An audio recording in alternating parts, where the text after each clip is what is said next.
Queridos amigos, queridas amigas, nosso muito boa noite, rogando a Deus, aos Espíritos bons, notadamente a figura de Jesus, que nos abençoe, nos envolva nas vibrações de paz, de saúde, de espiritualidade.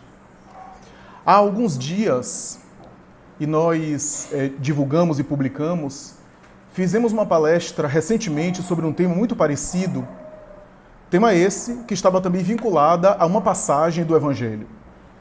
E como o tema de hoje está também fundamentado no capítulo 22 de O Evangelho segundo o Espiritismo, capítulo muito sucinto, muito conciso, muito econômico, que aborda a questão do casamento e do divórcio, procuramos novamente repetir, pelo menos inicialmente, a menção a esse texto evangélico e tentar fazer considerações sobre essa passagem. Ao ouvir a palestra que nós próprios proferimos, para tentar fazer um recorte e tentar adicionar algo diferente, ficamos a refletir especialmente porque no caso do tema do dia de hoje, a referência é o Evangelho segundo o Espiritismo. É referência, portanto, direta a essa passagem que está no capítulo 19 do Evangelho de Mateus, que Allan Kardec inicia esse capítulo 22, capítulo, curiosidade, que não tem uma mensagem espiritual, uma mensagem mediúnica, talvez porque esse tema é um tema tão nosso, humano, que os espíritos nem comentaram, deixaram para nós. Porque se você pegar os 28 capítulos de O Evangelho segundo o Espiritismo, na sua maioria, nós temos um texto do Evangelho inicial, comentários de Allan Kardec, e depois Allan Kardec passa o microfone para os espíritos. Esse capítulo 22, não separeis o que Deus juntou, ou não separeis o que Deus uniu, que aborda a questão do casamento e do divórcio, não tem uma mensagem mediúnica, uma mensagem espiritual. Isso é algo curioso e interessante. Portanto, a princípio, iremos começar com a passagem que Kardec selecionou para examinar essa frase de Jesus, frase grandiosa, frase famosa, frase que deu origem a uma série de interpretações, que deu espaço a toda uma teologia e um raciocínio religioso em cima dele. Não separeis o que Deus uniu, o que Deus juntou, para chegar ao entendimento da doutrina espírita. A passagem que está no capítulo 19 de Mateus, eu pessoalmente considero a passagem mais complicada, mais complexa, mais densa e mais rica de referências do Evangelho. Considero o diálogo que Jesus estabeleceu com os doutores da lei nessa passagem, e os diálogos que Jesus estabelecia com doutores da lei era diálogo para gente grande.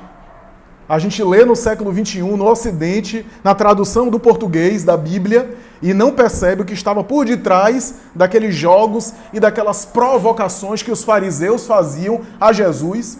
E por não termos tanto tempo, senão iremos sacrificar a abordagem do tema, não iremos fazer tanta digressão assim do contexto, porque senão perderíamos muito tempo, mas basta a gente entender que os fariseus ou doutores da lei eram autoridades religiosas e também do judiciário da época. Eram autoridades, portanto, legais, eram os operadores do direito e eram também, ao mesmo tempo, sacerdotes do templo. Era uma coisa só. Porque a lei da época, muitas aspas o que eu vou falar, tá? A Constituição Federal da época, ou o Código Penal da época, era o Torá, a Bíblia hebraica, que ao mesmo tempo era ética, espiritual e religiosa. Era uma coisa só. Razão pela qual os diálogos que os fariseus estabeleciam com Jesus, imagine aí, na Palestina, Galileu transitando, ou até entrando na sinagoga, como ele entrou oportunamente na sinagoga, e dialogando com autoridades locais que interrogavam a ele questões do código legal da época. Portanto, quando você vê os diálogos de Jesus com os doutores da lei, e Mateus adora transcrever esses diálogos, porque Mateus, dos 4 evangelhos, é aquele que escreve para os hebreus, é o evangelista ao lado de Lucas mais culto, intelectual, coletor de impostos. Publicano tinha que ter uma cultura formal. Era inteligente, era intelectual, escreveu um evangelho para o hebreu, para o judeu. E, portanto, os diálogos que Jesus estabelecia com o doutor da lei é preferencialmente abordado por Mateus. Porque Mateus conhecia a Torá, conhecia a lei, era intelectual. E estava escrevendo para o seu povo, o povo judeu. Ora, esse diálogo é um diálogo muito rico, embora foi muito mal interpretado, mal compreendido e recebeu até compreensões bizarras. Mateus capítulo 19, versículo 3 a 9, Kardec transcreve no início do capítulo 22 do Evangelho segundo o Espiritismo, que diz assim, estou usando a tradução do padre João Ferreira de Almeida: os fariseus vieram ter com ele para o tentar e lhe disseram: será permitido a um homem despedir sua mulher, seja qual for o motivo? Ele respondeu: não lestes que aquele que criou o homem, desde o princípio, os criou macho e fêmea? E disse: por esta razão, o homem deixará seu pai e sua mãe, e se ligará à sua mulher, e não farão os dois senão uma só carne? Assim, já não serão duas, mas uma só carne. Não separe, pois, o homem o que Deus uniu. Mas, por que então, retrucaram eles, ordenava Moisés que o marido desse à sua esposa uma carta de divórcio e a despedisse? Jesus respondeu: foi por causa da dureza do vosso coração que Moisés permitiu que despedisseis vossas mulheres. Mas, no começo, não foi assim. Por isso, eu vos declaro que aquele que despede a sua mulher, a não ser em caso de adultério, e desposa outra, comete adultério. E que aquele que desposa a mulher que outro despediu, também comete adultério. Bem, você vê que é um texto bem fácil, todo mundo pode ir para casa agora, descansar aqui, está finalizada a palestra, né? Para a gente entender um texto desse, a gente tem que mergulhar na cultura da época, nos conceitos da época, e também na linguagem que foi utilizada nesse texto, que não é a mesma linguagem que nós usamos atualmente. Primeiro, e vou fazer uma breve, rápida viagem para abordar o tema diretamente. A época de Jesus, estamos diante de uma cultura conhecida como cultura patriarcal, que tem vários problemas, vários defeitos, várias situações que hoje a gente examina e percebe o absurdo que era, e algumas condições culturais que eram próprias da época. É fácil para nós do século XXI só ver problemas na cultura patriarcal da antiga Palestina de há 2000 anos. É fácil. Hoje, século XXI, no Ocidente. Mas à época, algumas práticas culturais eram próprias daquele contexto e eram aceitas e até incentivadas por homens e por mulheres. Ainda que a sociedade era injusta contra a mulher realmente, havia práticas absurdas, porque a mulher era considerada inferior mesmo, e era desqualificada em boa parte, era subvalorizada. Mas há outras práticas e outros contextos da época que faziam parte daquela sociedade tribal, agrária, primitiva, cujos conceitos eram bastante ricos em preconceitos e assim por diante. Bom, primeira coisa, a monogamia da época, que era uma conquista extraordinária e que começava a se firmar naquela época do judaísmo antigo. Interessante que monogamia e monoteísmo parecem aparecer quase que juntos historicamente, né? A noção de um Deus, de um elemento formador do universo e das uniões serem mais exclusivas, serem mais únicas, né? Aparece na cultura da Palestina antiga. Mas você sabe que às vezes um conceito aparece socialmente, é aceito socialmente, e na prática aquilo nem sempre é internalizado na vida particular das pessoas de maneira geral. É assim que acontece. Às vezes uma lei estabelecida e nem sempre a gente segue a lei. A gente tem exemplos atuais nisso. Então o conceito de monogamia era aceito, era divulgado, era defendido de maneira geral, mas na prática a coisa não acontecia dessa forma. De uma maneira específica, a monogamia era uma prática que começou e que alterou a sociedade, inclusive, e foi alterando para uma monogamia exigida de maneira mais geral, mas começou seja por atitude, seja por um impositivo legal, e não temos tempo para detalhar tanto, porque é tanta coisa e é tanto elemento que senão a gente perderia, sairia do tema. Mas a monogamia começou, seja por atitudes individuais e, sobretudo, por impositivo legal, social, por parte do sexo feminino. Na prática, a monogamia acontecia bastante predominantemente por parte da mulher. E assim foi estabelecido. É claro que há exemplos no judaísmo antigo de casais monogâmicos de maneira bilateral, e a gente tem isso.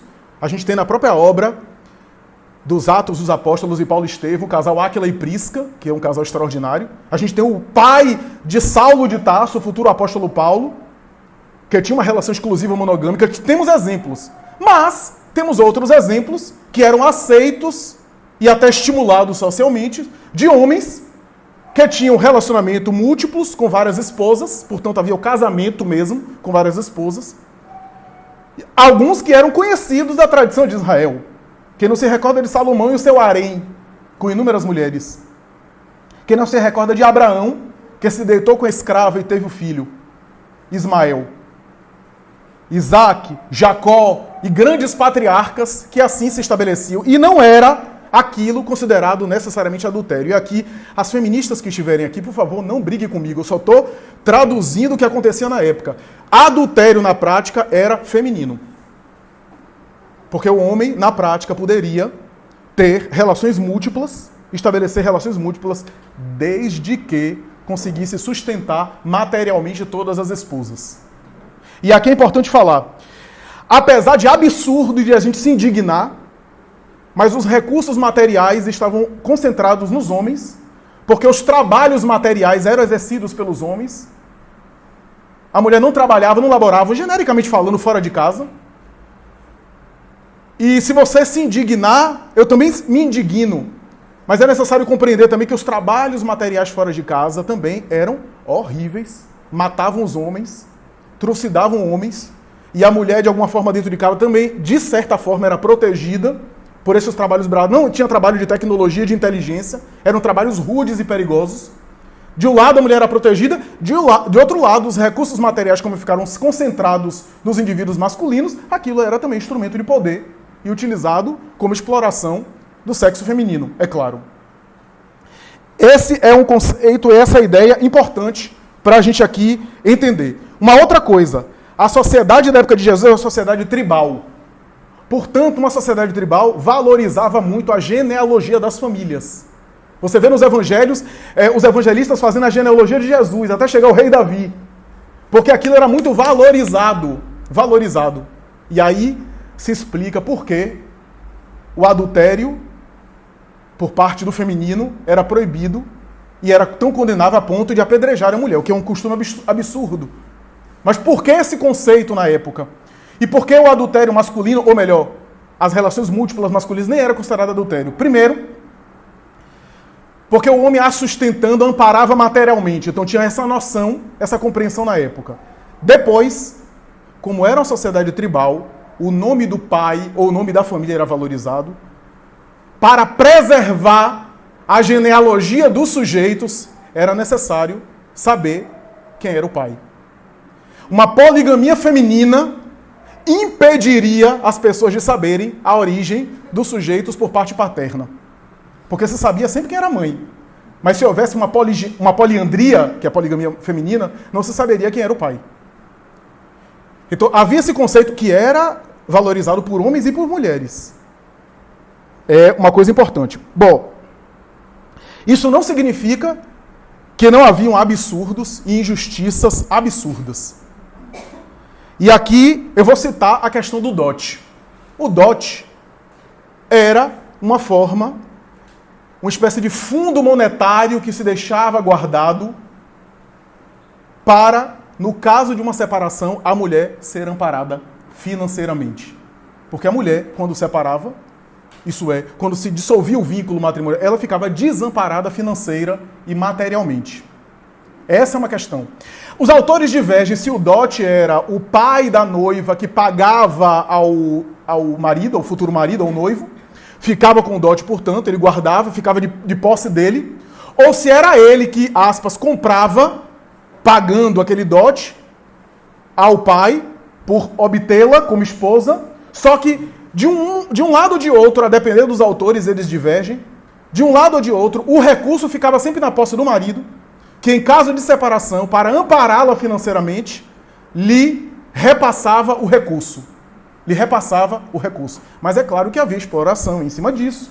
E é claro que, a depender do motivo da separação, por exemplo, prostituição, acontecia do dote ser dividido entre o marido e o pai da mulher, que não repassava para ela, e ela não era recebida de volta para casa. Ela era expulsa, inclusive, da casa do marido, não era recebida na casa do pai e caía na prostituição. Era, portanto, uma sociedade bastante injusta, bastante desigual, que tinha os seus costumes, e é importante a gente conhecer, sem nenhum juízo de valor, conhecer como é que funcionava aquela sociedade naquele momento. O que significa dizer que o adultério era algo condenável do ponto de vista legal e moral, porque era, na verdade, uma espécie de furto de propriedade.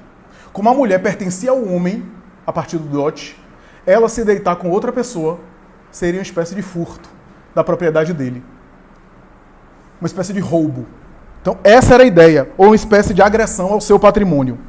Ora, quando os fariseus citam a carta de divórcio, já era um avanço legal na época. Por quê? Porque as pessoas se separavam sem documento nenhum, e aí cabia a boa vontade do marido realmente repassar o recurso.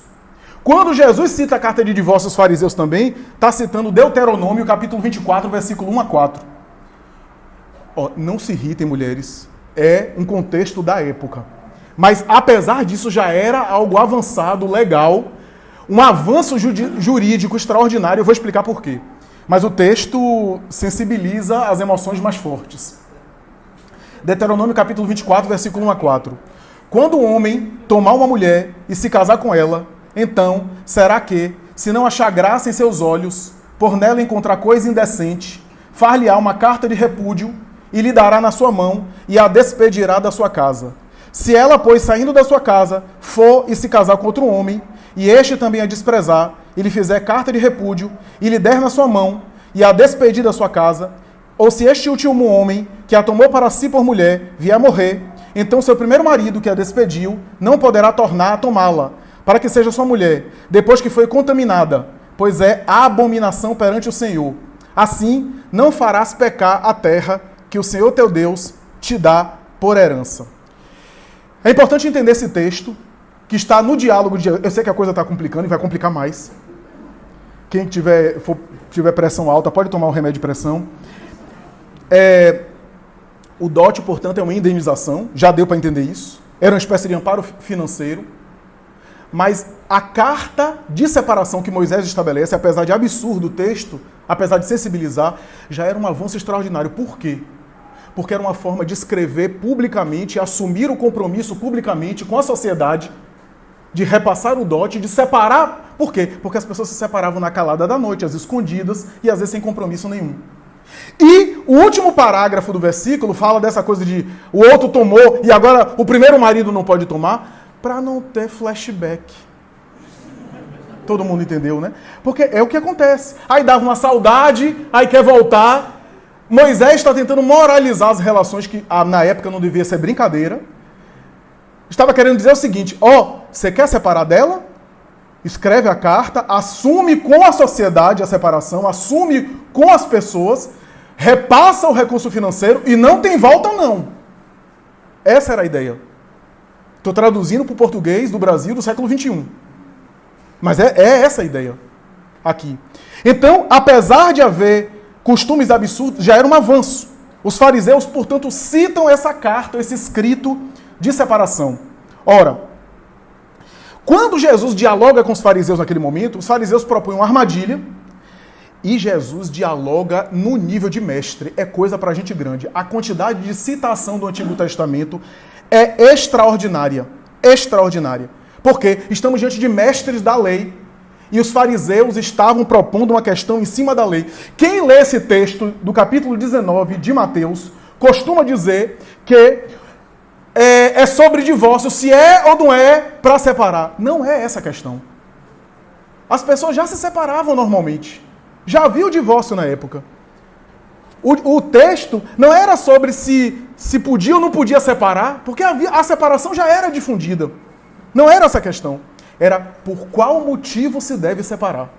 Essa é a questão. E aí havia interpretações, porque havia a lei e havia escolas de rabino que interpretavam a lei em cima daquele texto. Várias escolas, as duas mais famosas é de Shammai e de Hillel. Hillel é uma das pessoas mais importantes da tradição judaica, talvez depois dos grandes patriarcas, ele é o mais importante. Hillel foi um grande rabino, né? Um indivíduo intelectualizado extraordinário. Hillel sempre tinha uma compreensão mais reflexível. E aqui eu quero chamar a atenção uma coisa. A maioria do entendimento que Hillel teve do Antigo Testamento parece anteceder o próprio Jesus. Parece ter um pouco daquilo que Jesus ia apresentar de maneira mais completa. Hillel tinha um profundo conhecimento. E ele era amoroso, ele compreendia no espírito da letra. A maioria das interpretações de Hillel, eu sou inclinado para ela. Mas nesse texto aqui, Hillel escorregou numa casca de banana. Porque como ele era muito compreensível, muito tolerante, muito liberal e muito flexível com tudo, e ele discutia sempre com Shammai, os dois sempre entravam em antagonismo, Hillel, nesse texto, dizia que a carta de Moisés de separação poderia ser escrita por qualquer motivo. A mulher não fez uma comida boa para o marido, ele arranjou uma mais nova, escreve uma carta de separação e despede. E Shammai dizia somente por dois motivos: prostituição, ou se a mulher impedisse o homem de cumprir a lei de Moisés. E havia, portanto, essa discussão. Quando os fariseus perguntam a Jesus sobre o escrito de separação e sobre a separação, a rigor, grosso modo, os fariseus estão perguntando: você concorda com Hillel ou com Shammai? Essa é a questão. Então, é uma questão para a gente grande. E aqui eu preciso falar o seguinte. Numa discussão de mestres, sociedade patriarcal, que valorizava o ancião, o mais velho, tudo que é mais velho é mais valorizado. Pessoas mais velhas são mais valorizadas e textos e coisas mais velhas são mais valorizados. Numa discussão de mestre, a pessoa que argumentasse com o texto mais antigo ganhava a discussão, porque os textos mais antigos são mais importantes. Sabe o que Jesus faz?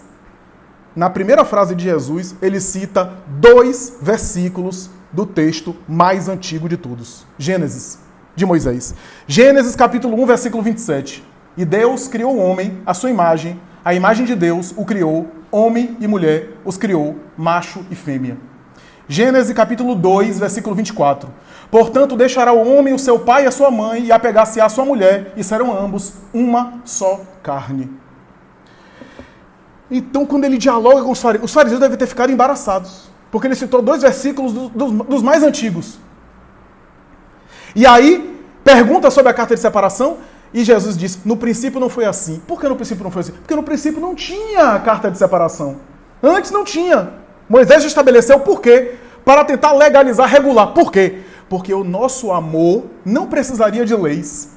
O nosso afeto, a rigor, não precisaria de legislação. Mas como a gente ainda é muito instável no nosso amor, a gente ama hoje e amanhã já não ama mais, a gente confunde amor com desejo, com paixão e com explosão de instintos. Então, para não desamparar as pessoas e para não ferir os sentimentos, surgiu toda uma legislação. E hoje o direito de família, com todos os problemas, tentam amparar a instituição do casamento, a família e assim por diante. Então, quando nós vemos no princípio não era assim, é que antes não era assim, mas foi necessário. Porque o ser humano, às vezes, não sabe viver no amor sem precisar de leis. Então, as leis é uma forma de evitar os excessos, ou pelo menos corrigir alguma coisa, amparar as pessoas. Daí, o escrito de separação. Bem se vê que quando Jesus fala tudo isso que eu falei até agora, o texto de Jesus está protegendo a mulher, defendendo a mulher.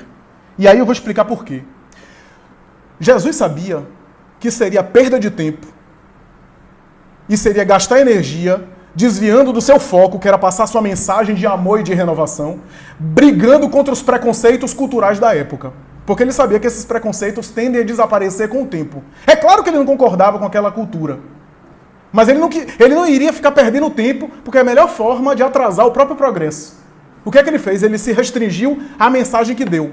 E qual é a ideia que ele passou aqui, com essa ideia do adultério, etc., Qual é a ideia? Que ele diz que somente em caso de adultério, o homem deve escrever a carta de separação e despedir as vossas mulheres, etc. Que é muito mal compreendido esse texto.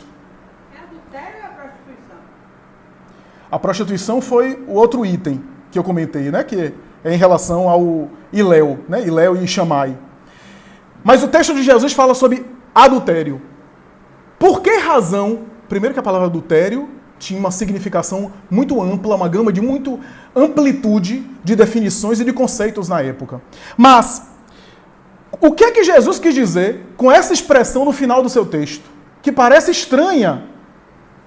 Ele quis dizer o seguinte: se a cultura assim, se a cultura está estabelecida assim, e seria perda de tempo, repito, ficar brigando, ele estava dizendo o seguinte: os homens não têm muito motivo para dissolver vínculos.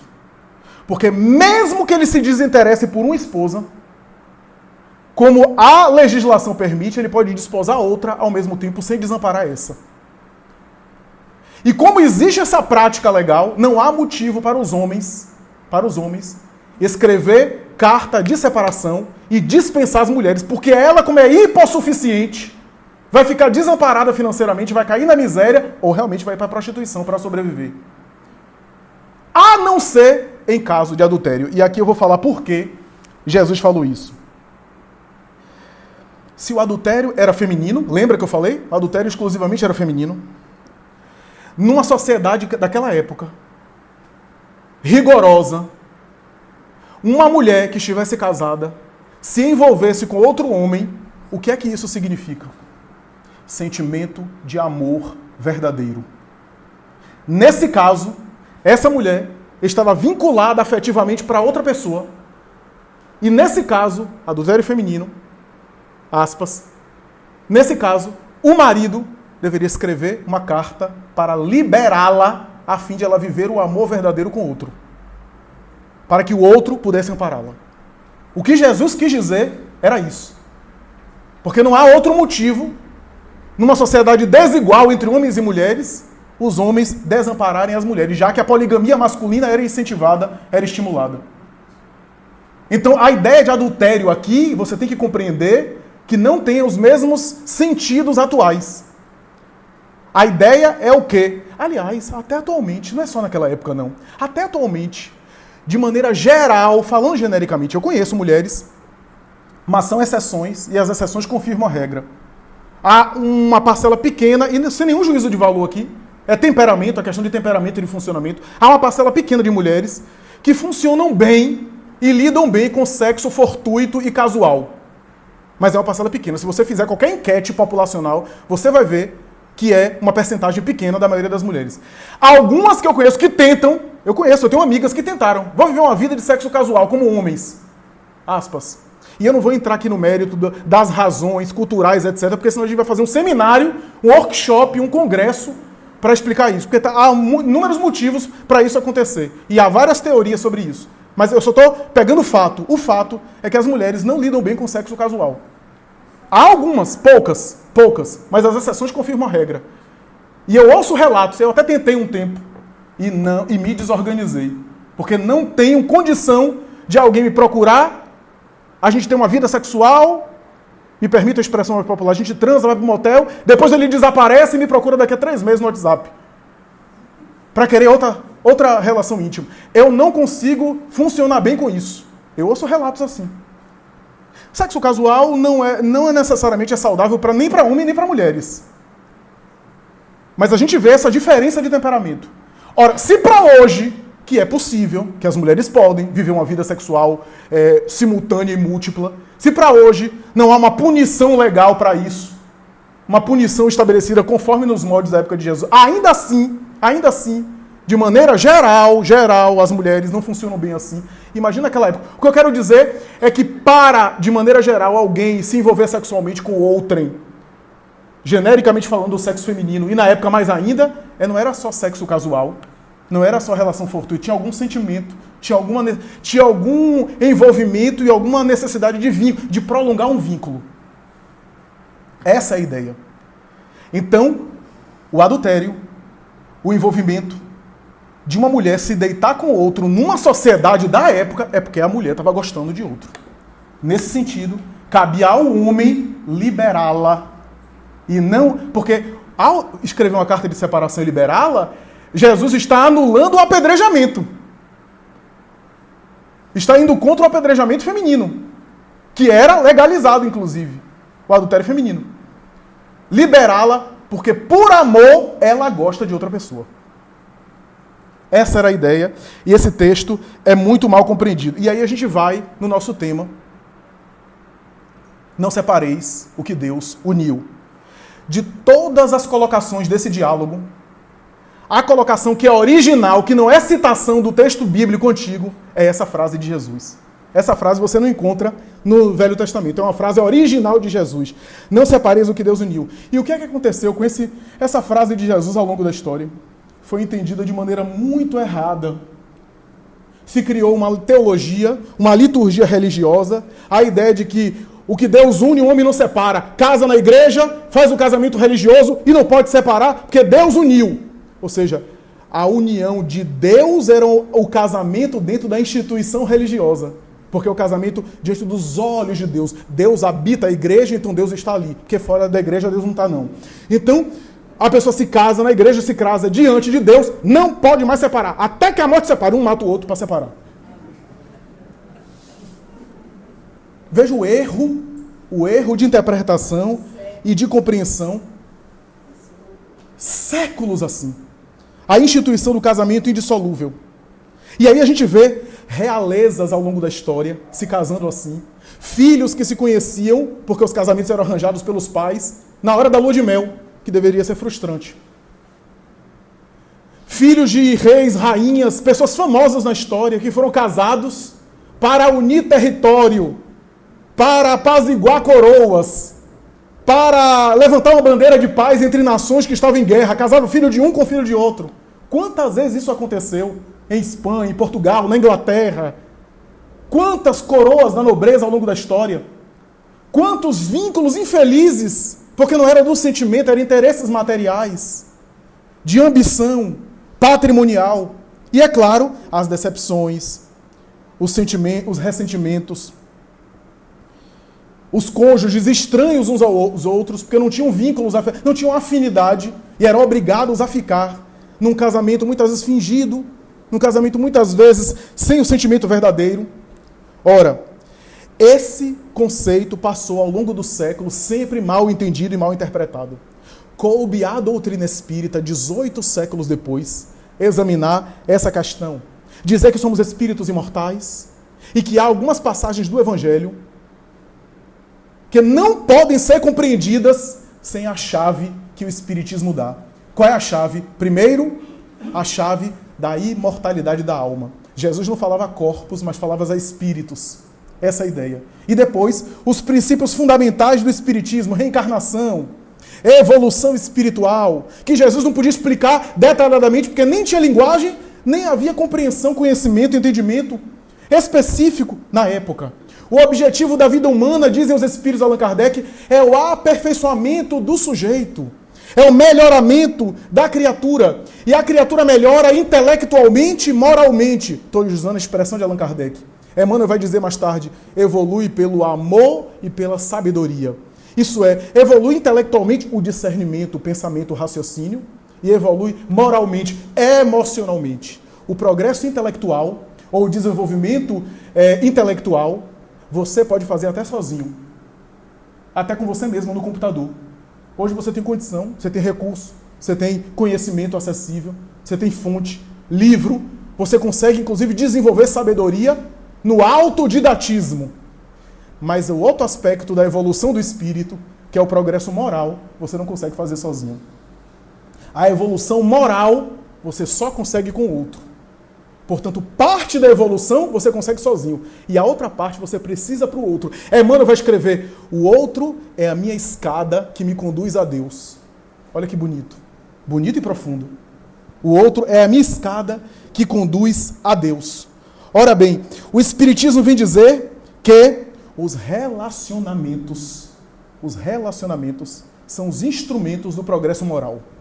Porque é nas relações humanas que a gente vai evoluindo, que a gente vai crescendo, no atrito, na interação com as diferenças, no diálogo, nas vicissitudes. E quanto mais o relacionamento é íntimo, quanto mais é próximo, mais é fonte de alegria e mais é fonte de sofrimento. Porque quanto mais perto, mais a gente vive emoções felizes e mais a gente se fere. É inevitável. Ora, mas somente assim o espírito evolui, cresce. Porque como é que eu posso treinar virtudes se não com o outro? Como é que eu posso exercitar o perdão, a paciência, a compreensão, se não com o outro? É bom ser paciente no Tibete, em cima da montanha, na China, orando, meditando. Agora vai ser paciente no trânsito. Para chegar aqui mesmo, eu quase coloquei a língua para fora. Porque tinha um caminhão em frente ao meu prédio, eu lá, 10 minutos parado. Um caminhão fazendo um serviço lá, e eu não conseguia sair da garagem. E eu quase desencarnando, tendo um filho para chegar aqui. É no treinamento com o próximo. Porque o próximo é o meu termômetro para me dizer como é que eu estou. Ah, eu saí do centro ótimo, cheguei em casa, perdi a paciência. Não, o próximo te ajudou a você ver direito como você está. Você achava que você estava nesse nível, e quando o próximo lhe irritou, você percebeu que você estava nesse nível ainda. O próximo é uma lente que você coloca, que lhe ajuda a perceber como é que você está funcionando. É com o outro, quando eu me irrito, quando eu me exaspero, é que eu vejo, peraí, eu não sou tão assim como eu achava que eu era, não. Porque se o outro já está me irritando, não é o outro que tira a minha paciência, é que eu não tenho ainda a paciência consolidada. Eu não tenho essa virtude ainda totalmente desenvolvida. Então o outro é sempre o termômetro para eu me conhecer mais, para eu me entender mais. E é claro, quanto mais próximo, mais é desafiante a convivência. Chico Xavier dizia que era a cruz de palha, porque a cruz de ferro é aquela crucificação de uma vez só. Mas a cruz de palha, já pensou a palha que fica alfinetando, que fica incomodando? Não mata na hora não, mata devagar, mas mata. Aos pouquinhos. São os relacionamentos. Os espíritos respondem a Allan Kardec no item 695 da obra O Livro dos Espíritos. O casamento é contrário à lei natural? Kardec pergunta, o casamento, isto é, a união permanente entre dois seres, é contrário à lei divina? E os espíritos respondem, é um progresso na marcha da humanidade. Significa dizer que o vínculo monogâmico é mais de acordo com a lei de Deus. Na 695, letra A, qual o efeito da sociedade se abolisse o casamento? Os espíritos respondem, um retorno à vida dos animais. Relações sexuais fortuitas, pelo cio, pelos impulsos apenas sensoriais, mas pela sensação da bioquímica cerebral do que é sentimento. Porque sentimento a gente vai desenvolvendo quando a gente convive. O resto é bioquímica cerebral, é adrenalina. É aquela coisa que você vai para o aeroporto esperar o familiar que está chegando e você fica ansioso para o familiar chegar. Aí o familiar pousa, o avião sai, você chora, você descarrega bem a adrenalina, você abraça, chora e depois chorar, descarregou. Você vai da frente, o familiar vai atrás segurando as malas, você nem ajuda. Já descarregou mesmo, é adrenalina, cortisol. Isso é bioquímica cerebral. Sentimento é outra coisa. Então, relacionamentos são difíceis porque exigem sentimentos. E sentimentos são cultivados. E quanto mais íntimo, maior os atritos. Por isso, relação conjugal é sempre mal vista, já viu? Aliás, conjugal, o termo conjugal, significa conjugo. Jugo compartilhado, ou seja, jugo é fardo, é peso. Quer dizer, na própria palavra está dizendo que o casamento é uma desgraça. Que negócio é esse? E é assim que a gente lida no dia a dia. Dormiu comigo foi, quer dizer, a pessoa passa no cumprimento, a gente dormiu comigo foi, quer dizer, a gente já acha que as pessoas que dormem juntos não se cumprimentam, não se tratam bem. Já está dentro de nosso inconsciente isso. Né? Se a pessoa passa e trata a gente com falta de educação, dormiu comigo foi? Quer dizer, então as pessoas que dormem juntos não se cumprimentam, não se tratam bem. Por quê? Porque essa ideia de que aquilo que é engraçadinho no outro que está distante, que é tão engraçadinho, que é tão bonitinho, mas o dia a dia, todo dia com aquilo, a gente vai pegando uma lupa e aquilo vai crescendo, e daqui a pouco a gente não suporta nem o tom da voz do outro. A lupa da intolerância. Aí acontece aquilo que José Raul Teixeira falou em uma das suas palestras, um casal de amigos seus que estavam separando porque um não conseguia ver o outro escovando o dente, porque a forma como pegava na pasta de dente era intolerável. Então, Porque essa proximidade vai gerando incômodos, desconfortos. Os laços sociais, dizem os espíritos, os laços sociais são indispensáveis à evolução. E os laços mais próximos são indispensáveis aos laços sociais. O que significa dizer que a evolução se dá através dos laços. O casamento, como qualquer relação de vínculo mais próximo, tem propósitos espirituais e a convivência exercita. É uma fisioterapia, é um pilates espiritual. Pilates do egoísmo que a gente tem. Porque quando a gente é solteiro, tudo é nosso. Tudo é meu, o quarto é meu, a minha casa, as minhas coisas. Aí quando é compartilhado, aí a coisa fica mais difícil. É tudo nosso. E ser nosso aqui para nós é difícil. Por isso que eu digo, essa coisa de amor romântico é bom, Scarlett O'Hara e o vento levou. Porque amor verdadeiro dói. É difícil. Porque das pequenas coisas... Um amigo meu que casou disse assim, ó, no primeiro ano de casamento, a gente dividiu o guarda-roupa. 50% era meu, 50% era dela. 5 anos de casamento, era 75% dela e 25% meu. 10 anos de casamento, era 90% dela, 10% meu. Ele disse, e hoje? Hoje minhas roupas ficam atrás da porta do banheiro. Quer dizer, é difícil, porque a convivência a dois é isso. Coisas que aparentemente são bobas, mas que no dia a dia irritam os casais. Coisas que precisam ser gerenciadas. Desde quem segura o controle remoto da televisão, a pessoa que vai gerenciar as contas de casa. É toda uma logística que pode gerar brigas por coisas aparentemente, para quem está de fora, irrelevantes. Mas quem está vivendo ali o dia a dia, a gente não sabe. Então, o Espiritismo vem dizer, meus amigos, que as relações são, na verdade, desafios. Desafios especiais. Desafios para nos aprimorar e não fazer a gente feliz. Fazer a gente feliz pode ser consequência. Ah, minha filha, quando você crescer, você vai arranjar alguém para te fazer feliz. Meu filho, você vai arranjar uma moça bacana para te fazer feliz.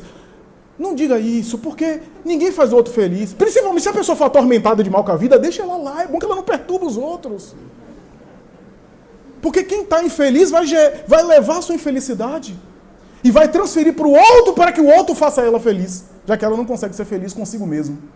Então, o Espiritismo é profundamente racional, profundamente coerente e lúcido com essas explanações. Vem nos dizer coisas importantes, por exemplo, o namoro é uma experiência psicológica, de Joana de Ângeles em Adolescência e Vida, o namoro é uma experiência psicológica interessante para preparar os futuros cônjuges. Então, no namoro, a gente já tem um termômetro. Se a pessoa se encontra uma vez por semana, no final de semana, e briga que nem gato e cachorro, imagina dentro de casa, debaixo do mesmo teto. Quando os problemas pioram, as coisas pioram, é claro que vai dar errado. É até uma caridade separar antes. Porque essa ideia, é claro que eu estou falando em tom de brincadeira, mas nós temos às vezes uma romantização. Quer ver outra romantização? Quando casar, ele melhora.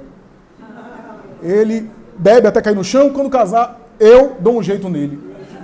E quando casar, tá os dois nos Alcoólicos Anônimos. E o vice-versa também. Porque a gente tem essa ilusão de mudar o outro, só que o outro não quer se mudar. E aí a gente vai ver como é que fica. O relacionamento conjugal é um exercício de aceitação de diferenças, de aceitação do outro. É um exercício de entender que as uniões também têm um propósito evolutivo, de evoluir a si mesmo e não o outro. Não iluminar o outro, mas se iluminar na convivência. Essa é a ideia das uniões amorosas. Os espíritos dizem que há uniões que são programadas antes do berço, e há outras que não. E isso não tem nenhum tipo de critério de maior e menor importância. Porque eu posso vir com a união programada e o meu livre-arbítrio escolher outro caminho na minha vida. E há até casos na literatura mediúnica que 2 indivíduos estavam programados para se encontrarem e no meio do caminho, um dos dois se comprometeu com outra pessoa. E aí como é que fica esse rolo? E aí cada um uma história. Porque eu posso, pelo meu livre-arbítrio, optar por um vínculo, seja apenas por sexo, seja por imaturidade, e estabelecer vínculos com uma pessoa que eu não estava programada para estabelecer.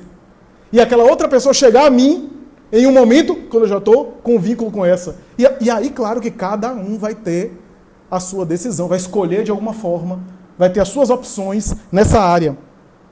O que significa dizer que nesse particular, nesse assunto, cada caso é um caso. Cada situação é única.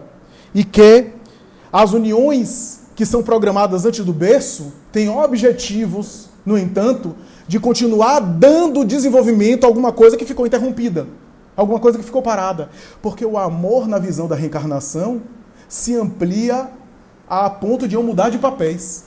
Se eu estou com alguém que hoje é minha esposa ou meu marido, mas que já foi 10, 20 desencarnações, filho, mãe, pai, eu vivenciei ao longo de reencarnações o mesmo sentimento que é o amor, em papéis diferentes.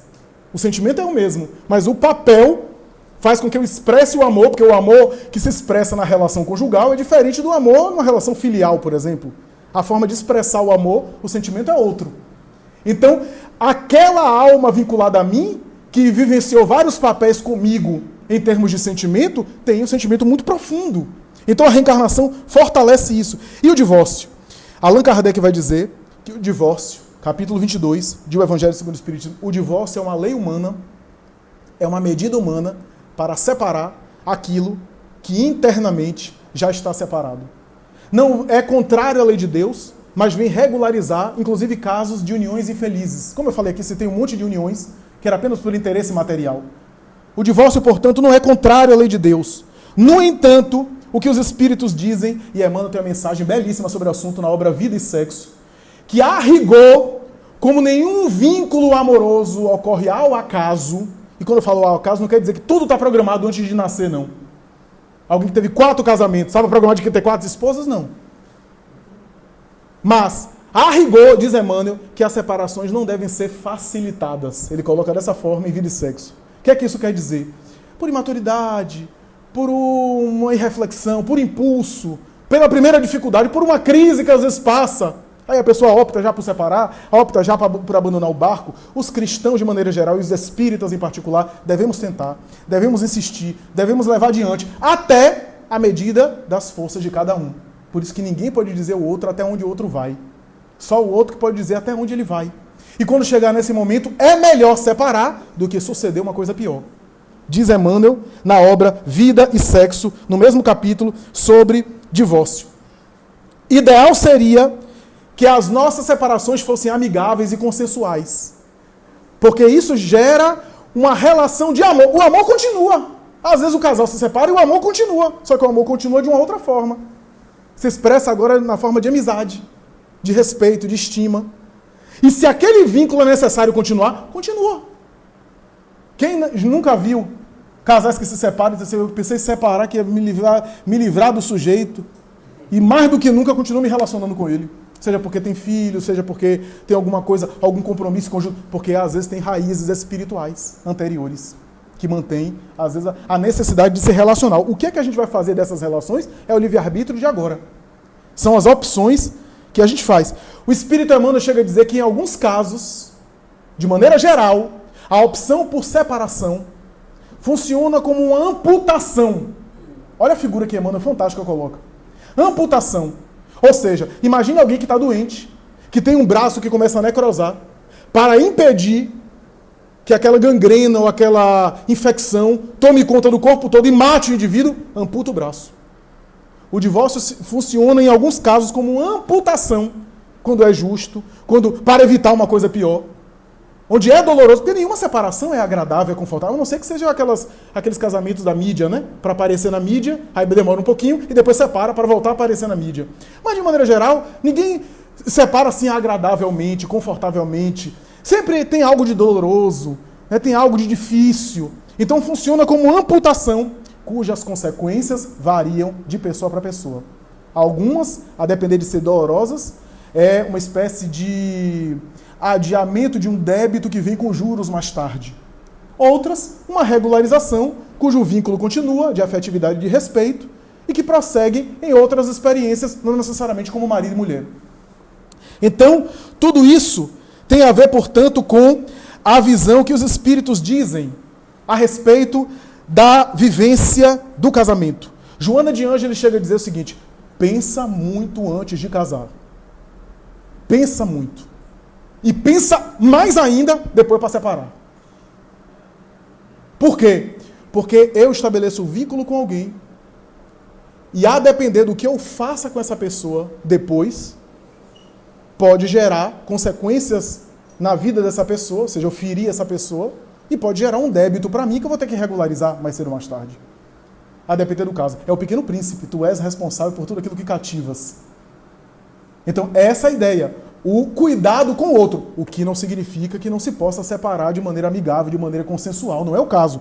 Ninguém é obrigado, como dizem os espíritos, e o espiritismo não é a favor da indissolubilidade do casamento, como diz Allan Kardec na obra básica. O que eu queria também destacar, e há um texto de Jung falando isso, é o seguinte.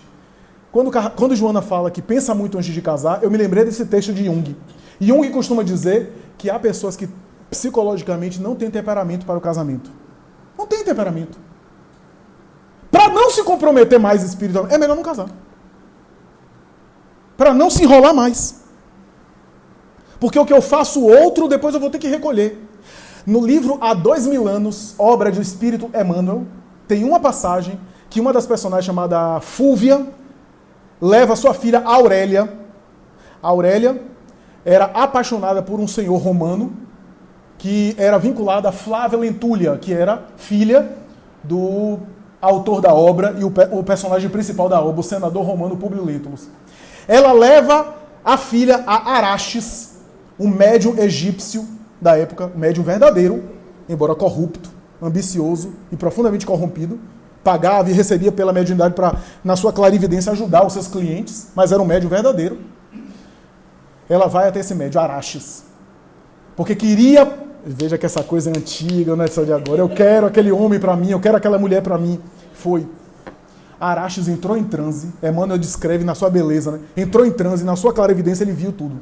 Voltou e disse, minha filha, na minha carreira aqui, eu tenho sido sempre procurado para questões dessa ordem.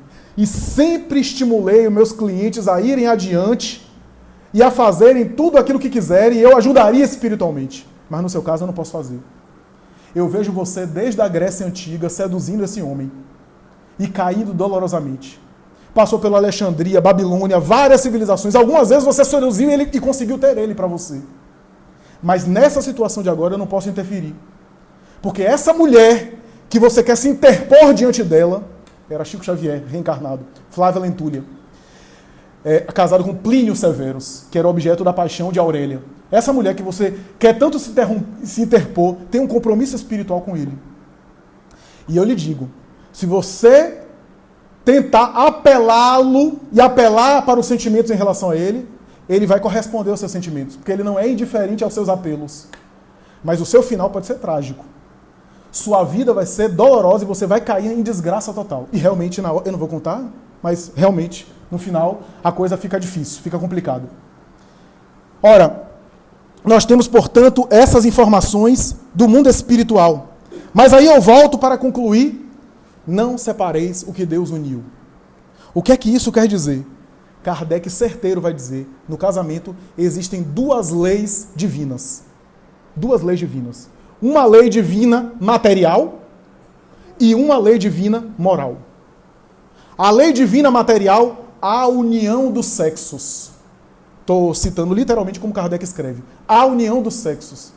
E a lei moral, o sentimento de amor. Kardec ainda vai dizer mais. Em alguns países é o casamento civil. Em outros, o casamento religioso. Em alguns outros tem que ter o religioso e o civil. Cada legislação estabelece o seu critério. E eu diria, tomando aqui a licença Allan Kardec, eu diria, cada casal hoje estabelece o seu critério. Tem casal que coloca aliança, tem casal que não coloca aliança, tem casal que é de papel passado, tem casal que vai no cartório, tem casal que é declaração de união estável. Pouco importa, isso tem a ver com como o casal se organiza. Isso espiritualmente pouco importa. O que importa na visão espiritual do casamento é a união dos sexos e sentimento de amor. Não que o ritual simbólico não seja importante.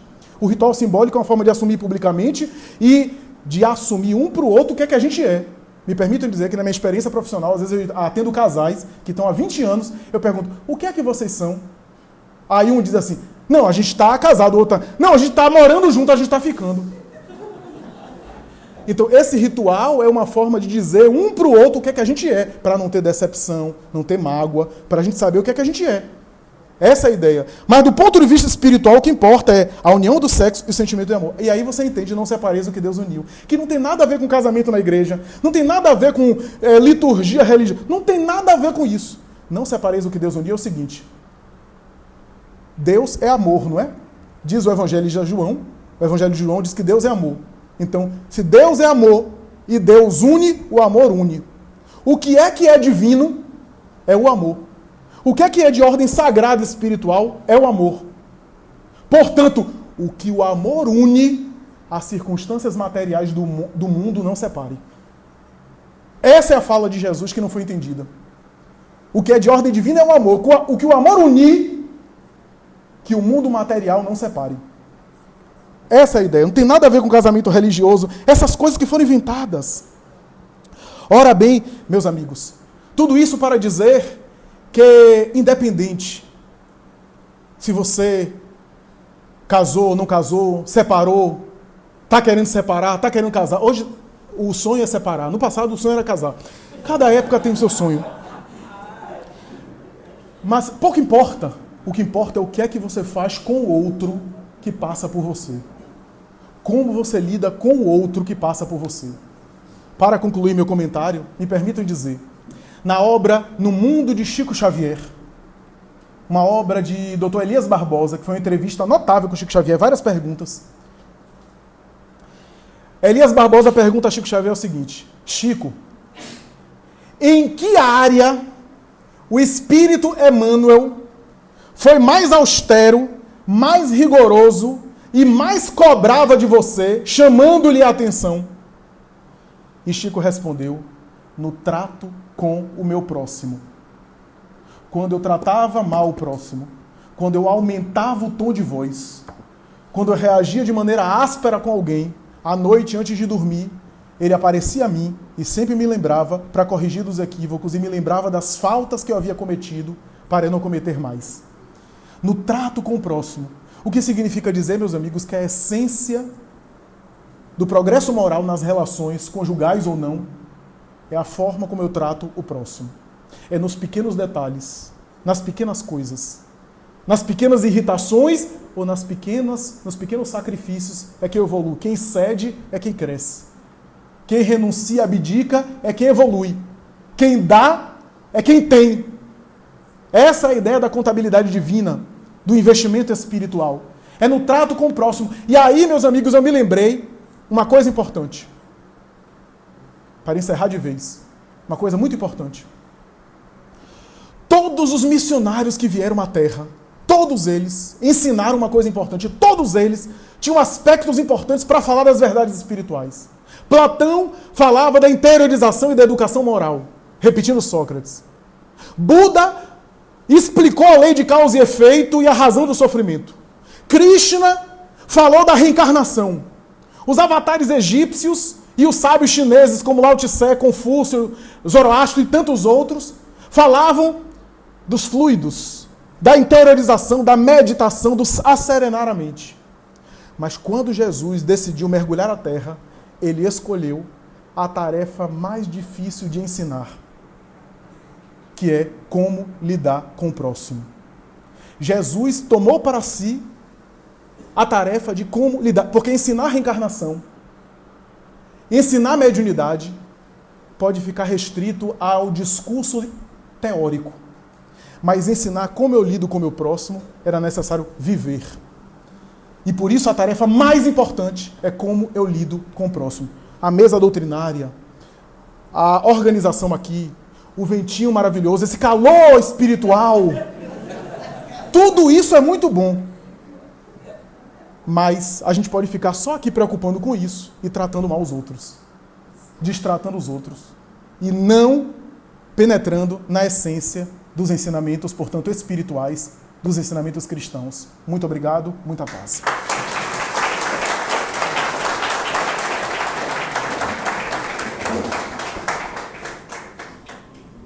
Como não agradecer fogo, né, minha gente? Está aqui minando de amor. Isso é amor? Sério? Isso é amor, dedicação, e a gente só